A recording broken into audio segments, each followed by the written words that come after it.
welcome back to the Group Fitness Training YouTube channel.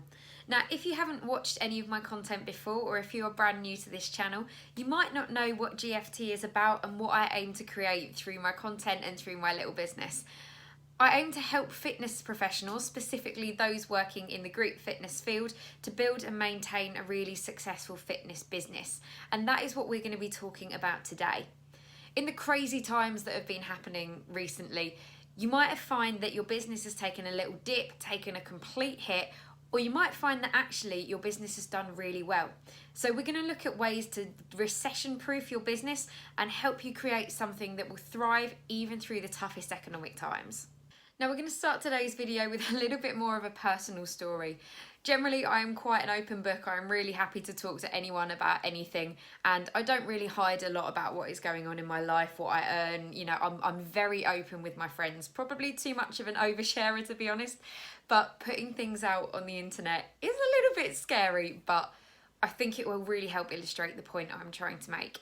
If you're watching this in the future, you can probably just take a little look at the timestamp down below and see that I'm filming this at the beginning of June 2020, and we're just starting to come out of the main throes of the coronavirus pandemic here in the UK, and that is going to influence really what I'm about to talk about. Since I started working in the fitness industry, I was very aware that I needed to diversify myself as much as I could to really reduce the risk. I knew that there wasn't a particularly secure job market, and that the fitness industry in general is not a particularly secure industry, if there are really secure jobs, secure industries anymore. It's not like the 50s where you join a company, you work there for 40 years and then you retire. The world just isn't like that. So I was always very keen to have a job and be employed, and also earn some money through self-employment. So kind of a side hustle, side gig, but that was kind of 40% of my income. So when the pandemic hit, I was one of the people that fell between the gaps of government help. So I got furloughed from my day job, originally on 100% pay, but then when we'd been closed a couple of months, that had to drop to 80% pay. But my freelance income disappeared overnight. For full transparency, it was over £1,000 a month, just gone. Now, this kind of came at the worst possible time for me, to be honest. I've been working really hard for the last 4 years to build up my side business, my freelancing classes, and working really hard to progress in my career. And to see it all just like disappear in front of you is terrifying. And I had a lot of calls to my parents and the government helplines, and I cried on the phone to the guy at Universal Credit. So if you are that guy and you're watching, I'm so sorry. That was not a good day in my life, to be honest. But it kind of leads to where I am today. Now, if you watched one of my earlier videos, 8 ways to diversify your income as a fitness professional, you've seen all the sort of streams that I spoke about within the fitness industry and within working, of how you can keep creating money.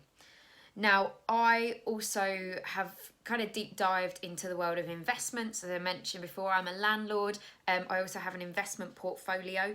But obviously when the stock market crashed, as well as my job crashing, I didn't have any of that income to rely on. So it was very much a starting from scratch kind of thing. And it made me really think about, okay, so I do not ever want to be in this situation again. I don't want to be 5 or 10 years down the line, or even 1 year down the line, if this pandemic comes back and we go into lockdown for a second time.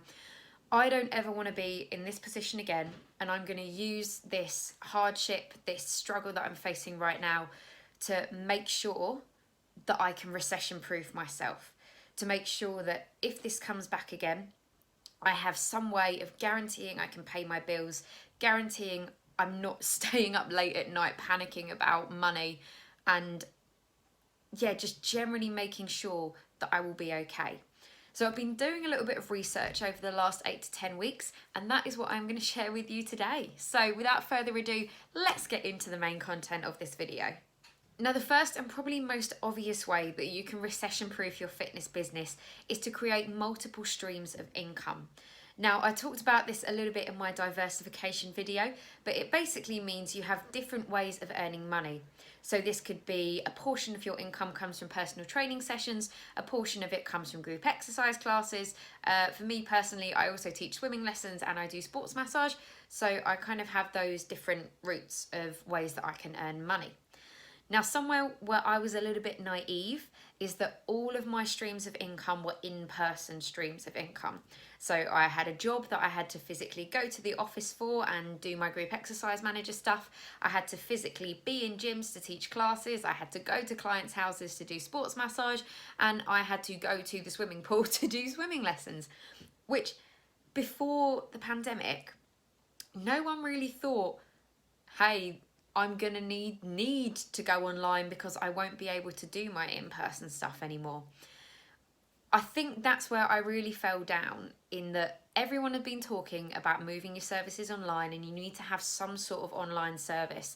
And I was very much like, well, yeah, I have a presence, I have my personal Instagram, and I've got quite a few friends on Facebook, and I have a LinkedIn profile. I'm doing okay. I don't need to do any more online. It's not really my sort of thing. And then this happened. So I think that in today's society, in the post-COVID world, multiple streams of income also needs to include some sort of online revenue. The online space is kind of the one area that has really managed to survive this pandemic. Obviously not everyone, there's going to be winners and losers in every situation like this, but it's companies that have been able to pivot and been able to take some or all of their offering online that have managed to survive this and will come out of this stronger. This is something that I've really learned, and actually this time in lockdown has given me the time to do all the online stuff that I'd been planning to do for a long time, but just hadn't had the time to do so. Now, if you're a fitness professional and thinking how to take your classes or your PT sessions online, it doesn't have to be doing what you were doing in person. You might want to create downloadable programs that you can market to your existing clients. You might want to download maybe a course of classes that people can sign up to. You might want to write an ebook, something that can just be sold online, that can be done as a little bit of an ongoing stream of revenue, is going to really help to recession-proof your fitness business.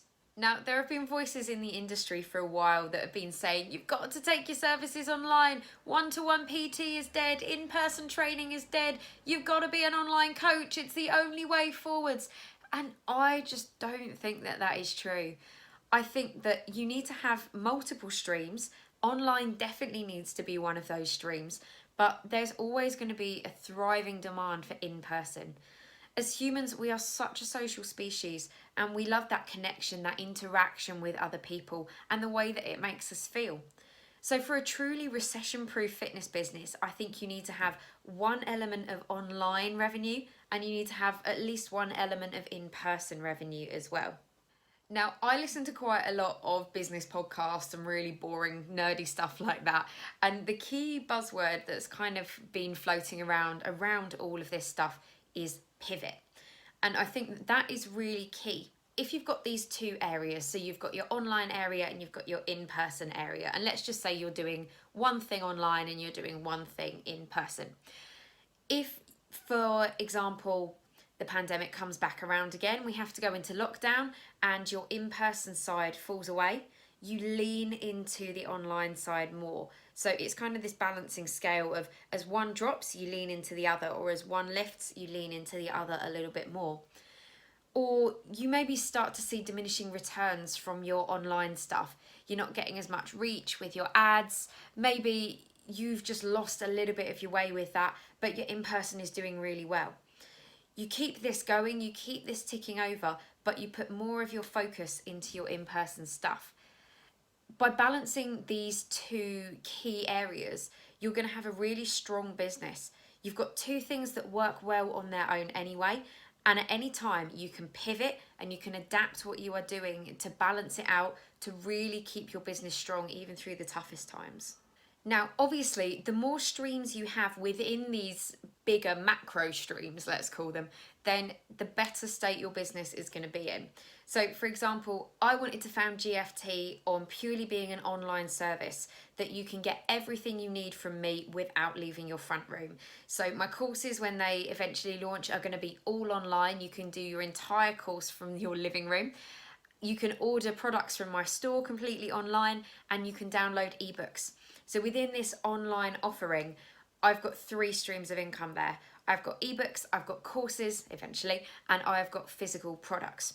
If one starts to do a little better than the others, I can lean into that a little bit more. If one isn't doing so well, then maybe I won't put as much of my energy into that. But as I've mentioned, GFT is not 100% of what I do. I also have my in-person day job and my freelance classes that eventually I hope to go back to once this is all over. So there I will have my online element and I will have my in-person element as well. Now, as well as creating multiple streams of income for yourself, to really recession-proof your business, I think that you need to create a service or a product that creates more value and gives more value to the people that you are serving than it takes away from them. So if you're charging £100 for a month's worth of PT sessions, then you need to give that client more than £100 worth of value, and then they will be more likely to stick with you when times get economically tough. I think specifically if you are a personal trainer, then you can kind of be seen as an unnecessary expense. I hate to put it like that, but some people don't see you as an essential service.